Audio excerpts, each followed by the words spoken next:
Today we're going to talk mixed fractions and complex fractions. We'll start with the mixed fractions. Mixed fractions is defined as one term that's basically a whole number or an integer value, and the other term has a numerator and denominator associated with it.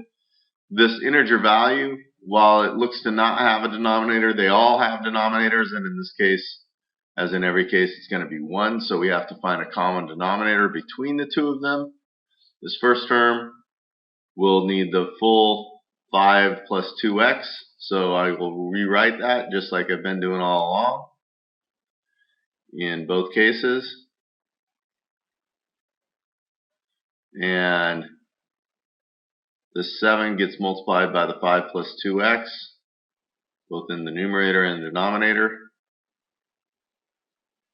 This gives us 35 plus 14x. Subtracted by 4 minus 3x. Again, I like to rewrite 35 plus 14x minus 4 minus 3x over my LCD, which is 5 plus 2x. We know this is like this invisible 1 that I'm going to have to distribute through. So I get 35 plus 14x minus 4x, or minus 4, sorry, plus 3x over 5 plus 2x. Combine our like terms, 17x plus 31 over 5 plus 2x. No GCF, so that problem's done. Here's another mixed fraction, although we have a binomial term rather than an integer, but that again is over 1. LCD is going to be 7x minus 9 and 7x minus 9. Rewrite the numerator in this case because it doesn't need anything added. Here I'm going to have to multiply by 7x minus 9 both to the numerator and denominator.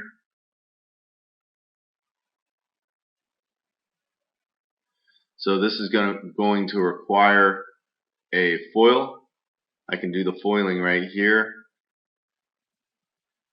So what I have is I have 14x squared minus 18x plus 21x minus 27. Again, I'll rewrite 2x plus 5 minus 14x squared. Negative 18 positive 21 is positive 3x minus 27 over 7x minus 9. I'll distribute that invisible negative 1 through. Get a total of 2x plus 5 minus 14x squared minus 3x plus 27 over 7x plus 9. Combine my like terms. It's negative 14x squared minus x minus 37 over 7x plus 9. You should check to see if this numerator factors so it reduces, but I can tell you right now it's not going to. I've already checked, and that will be our final solution. So complex fractions.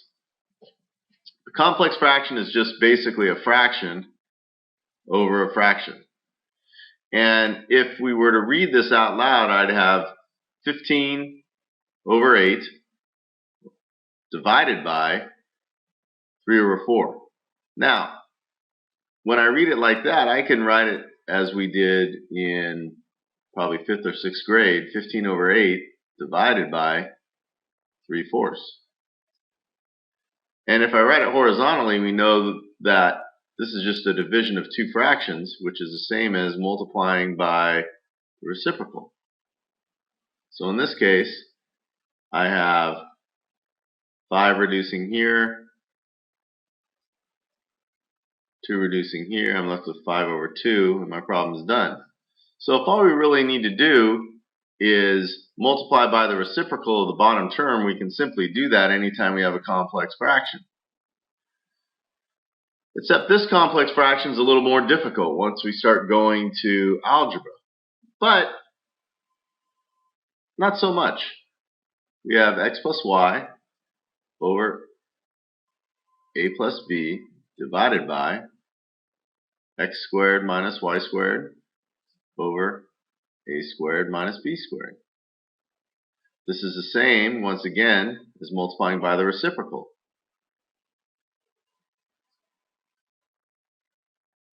So I'm going to multiply by the reciprocal, and I'm also going to factor while I do this. So this term goes to the numerator, this term goes to the denominator. I know there's both factor because there are a difference of squares. We have a plus b times a minus b. And we have x plus y times x minus y. And we know that whenever we have like factors, we can go ahead and cross reduce. So I see the x plus y's are the same, the a plus b's are the same, which leaves me with a minus b over x minus y, and I'm done. So again, complex fractions are nothing to be afraid of. You just have to make sure that you're multiplying by the reciprocal of the second fraction. Now in this case, we can take the same approach. We can say x squared plus 2x over x squared plus 9x plus 18 multiplied, or divided by, if you will. We'll write it out the long way first. X squared minus 5x over x squared plus x minus 30. Multiply by the reciprocal, and I'm going to factor while I'm at it. So I pull out a GCF of x in the first term, x plus 2. Second term, what multiplies to 18 adds to 9, that's x plus 6 and x plus 3. I'm going to multiply by the reciprocal, which means I'll factor this denominator here, get x plus 6, x minus 5, and in the second term I have an x in common and an x minus 5. Any like factor I can go ahead and cross reduce. The x's reduce out, x minus 5 top and bottom, x plus 6, leaving me with x plus 2 over x plus 3. So last, we have a little bit of a word problem. She buys 42 3/4 yards of backing fabric, and 2 1/4 yards are needed for each quilt. And you want to know how many quilts she can make using that backing fabric. So basically we're taking 42 3/4 and dividing it by 2 1/4. Well, we can do that a lot of different ways. I'm just going to write it out. 42 3/4. I like doing improper fractions rather than mixed numbers. So let's go ahead and rewrite that. So we get 171 over 4 here. And that's divided by 9/4. Multiply by the reciprocal, 171 over 4 times 4 over 9. 4 is reduced. Just so happens 9 goes into 171 19 times. And I end up with 19. That's all we've got for today. Do these 3 problems, and we'll discuss this more tomorrow.